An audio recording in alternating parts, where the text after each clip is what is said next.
latar belakang dari usaha bisnis dari Kak Cecil sendiri?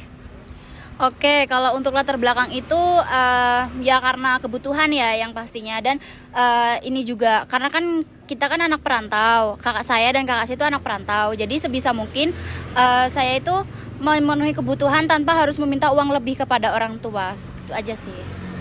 Kenapa sih dari banyaknya bisnis, kenapa Kakak Cecil memilih Milk ST ini untuk dijadikan sebuah usaha? Jadi gini, karena kami itu cuman mempunyai budget segitu untuk membuka usaha, jadi kami memutuskan untuk buka es teh gitu.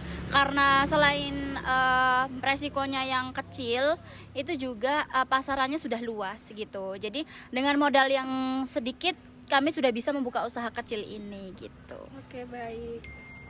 Baik Kak Cecil, saya narasumber kedua akan bertanya lagi, apa aja sih kelebihan dan kekurangan bisnis ini? Kelebihannya itu kalau di musim panas kita bisa lepas dahaga ya, apalagi kan Jogja ini kan kalau sudah panas itu panasnya panas banget, jadi kita membutuhkan es teh untuk mungkin kebutuhan kebutuhan mata mungkin ya, atau kebutuhan tenggorokan karena kan ya haus ya. Iya, betul. Iya betul. Kalau untuk kekurangannya itu kita di musim hujan Kak. Kalau musim hujan itu es teh tuh sepi, betul-betul sepi. Mungkin karena dingin ya. Jadi orang-orang ini nggak minat untuk minum es teh gitu. Oke, selanjutnya menurut Kakak apa aja peluang dari usaha ini untuk masa depan nanti?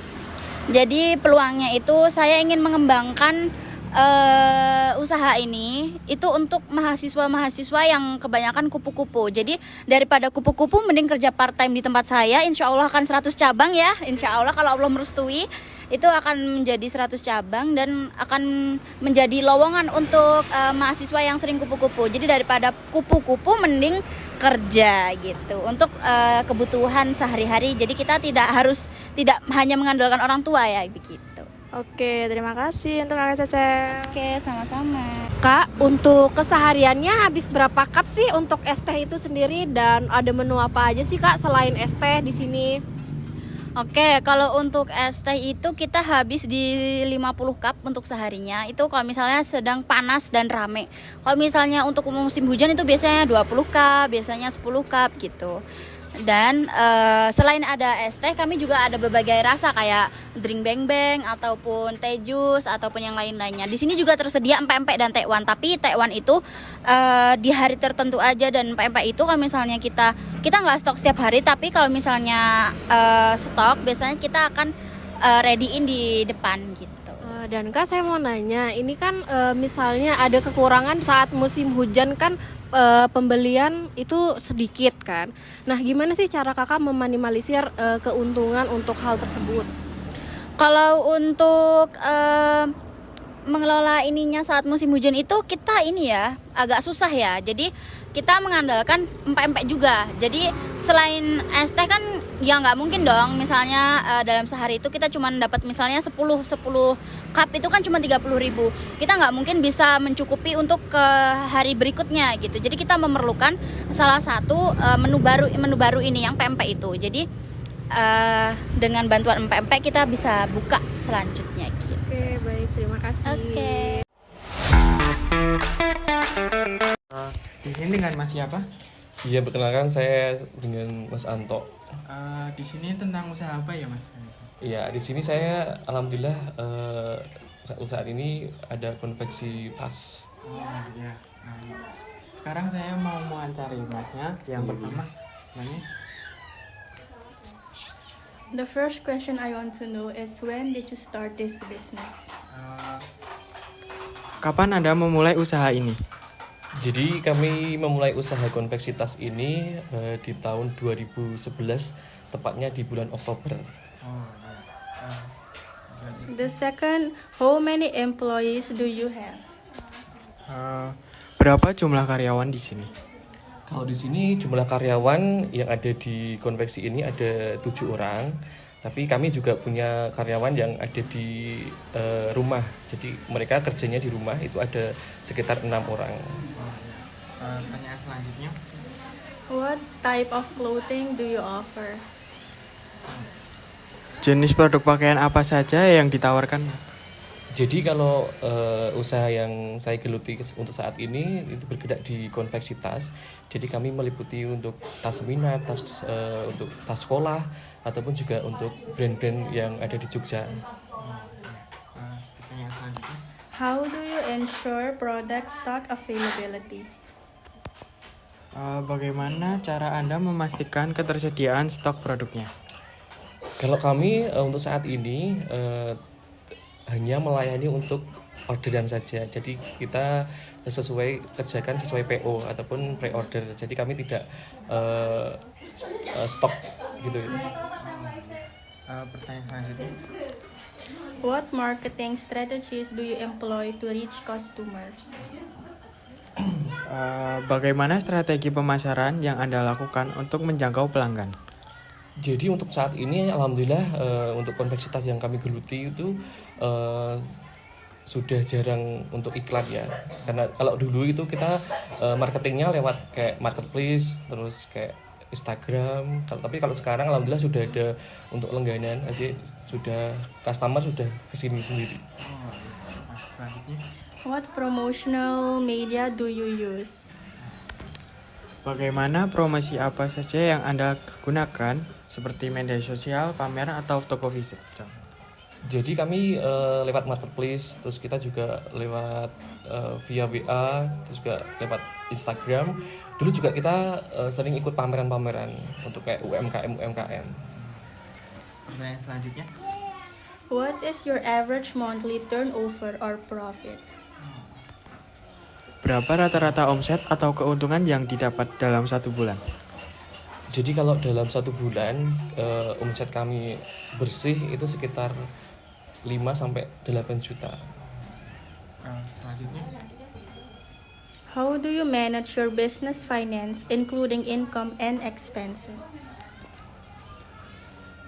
Bagaimana cara Anda mengolah keuntungan usaha termasuk pendapatan dan pengeluarannya? Jadi kami untuk pendapatan kotor itu ya kami untuk meliputi untuk kayak belanja kebutuhan bahan, terus aksesoris, dan juga nanti untuk kesenjangan dari tenaga yang kami miliki, dan juga untuk pendapatan bersih kami usahakan kayak sejenis kayak ditabung gitu ya. Pertanyaan selanjutnya. How do you set your price selling? Bagaimana cara Anda mengolah keuangan usaha dan pengeluarannya? Maaf. Itu pertanyaan selanjutnya. Bagaimana cara Anda menempatkan harga jualnya? Jadi kami sesuaikan dengan dengan harga dari suatu bahan. Jadi kita tidak bisa menempatkan harga tersebut atau harga itu bisa berubah mengikuti untuk harga toko untuk penjualan bahan pokoknya. Jadi kita sesuaikan harga pokoknya, semisal nanti harga pokok naik, kita juga akan naikkan untuk HPP-nya. Tapi kalau ketika nanti ada penurunan harga juga akan kita turunkan. Pertanyaan selanjutnya. And the last question, how many employees are involved and how is their management system? Yang terakhir, berapa banyak pegawai yang terlibat dan bagaimana sistem pengolahannya? Yang di sini atau yang di konveksi tas yang saya miliki ini ada sekitar 6-7 orang. Itu semua ikut andil dalam pengerjaan ataupun dalam produksi.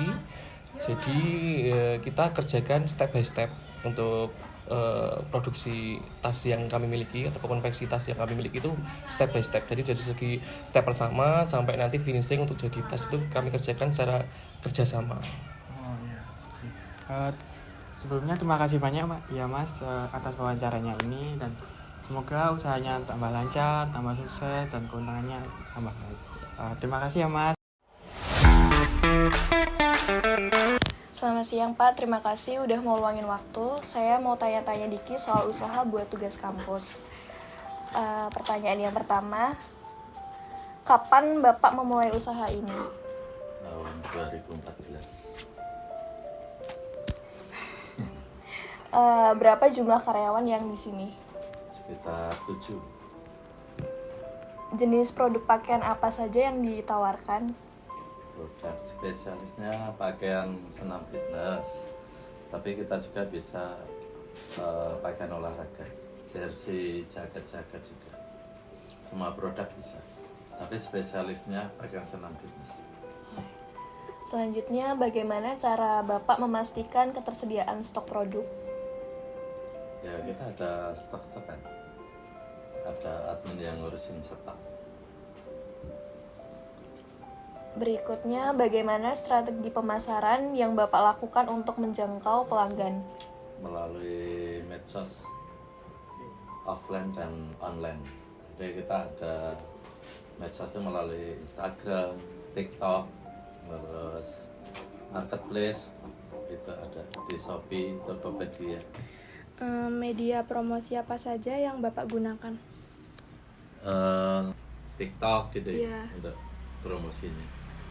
Facebook, Instagram. Berapa rata-rata omset atau keuntungan yang didapat dalam 1 bulan? Kalau omset sekitar di atas 100 jutaan. Selanjutnya, bagaimana cara Bapak mengelola keuangan usaha termasuk pendapatan dan pengeluaran? Ya kita ada manajemen keuangannya. Bagaimana cara Bapak menetapkan harga jual? Ya kita hitung biaya produksi. Yang terakhir, berapa banyak pegawai yang terlibat dan bagaimana sistem pengelolaannya? Jadi kita ada 7 orang ya. Jadi ada bagian-bagian. Jadi ada bagian admin, ada bagian marketing, ada bagian potong kain, ada penjahit, ada istilahnya yang finishing juga. Gitu. Oke. Terima kasih Bapak atas waktunya untuk wawancara hari ini. Ya, sama-sama.